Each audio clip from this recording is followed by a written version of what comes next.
ಇದು ನಿಮ್ಮ ಚಿಟ್ಟಿ ಏನಂತ ಬಂದ್ರೆ ಹೊರಗಡೆಯಿಂದ ಏನು ತೊಗೊಂಡು ಅಂತ ಹೇಳಿದ್ದಾರೆ? ಅದು ಗ್ಲುಕೋಸ್ ಹಚ್ಚೋದು ಒಂದು ವೈರ್ ಒಂದು ಇಂಜೆಕ್ಷನ್ ಏನು ತಗೊಂಡ್ರಿ? ಸಂಡಾಸು ಮತ್ತು ಕೈಕಾಲು ಅವು ಕಡಿಲ್ಲ ತೋರಿಸಿ ಗ್ಲುಕೋಸ್ ಅಷ್ಟೇ ವೈರ್ ಅಷ್ಟೇ ಬರ್ಬೋದು. ಹಾಂ ರೀ ಇಲ್ಲಾರೆ ಗ್ಲುಕೋಸ್ ಇರ್ತೈತಿ ಮತ್ತು ಟ್ಯಾಬ್ಲೆಟ್ ಟಾಬ್ಲೆಟ್ ಇರ್ತೈತಿ ಇಂಜೆಕ್ಷನ್ ಇಂಜೆಕ್ಷನ್ ಇರ್ಲಿ ಇಂಜೆಕ್ಷನ್ ಒಂದು ಹೊರಗಿನ ಕೊಟ್ಟಾರ ಬಾಕಿಯದು ಇಲ್ಲೇ ಕೊಟ್ಟಿದ್ದಾರೆ. ಯಾವಾಗ ಅಡ್ಮಿಟ್ ಮಾಡಿದ್ರು? ಅಡ್ಮಿಟ್ ಇತ್ತು ಸರ್ ಈಗ ಬಂದಿದ್ದೆವು. ಈಗ ಬಂದಿದೆ. ಹಾಂ ಸರ್. ಯಾರು ಎಲ್ಲಿ ಬರ್ಕೊಡ್ರಿ? ಯಾರು ಡಾಕ್ಟರ್ ಬರ್ಕೊಂಡಿದ್ದಾರೆ? ಹಾಂ ರೀ ಸರ್. ಹೌದಾ? ನಿಮ್ಮ ಹೆಸರು? ಸುನೀತಾ. ಪೇಷಂಟ್ ಯಾರು? ನಮ್ಮ ಎಲ್ಲಿದ್ದಾರೆ? अभी बाहर से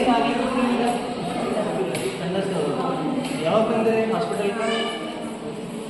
ಇವತ್ತೇ ಬಂದರೆ ಇವು ಕಡಿಮೆ ಆಗಿದೆ?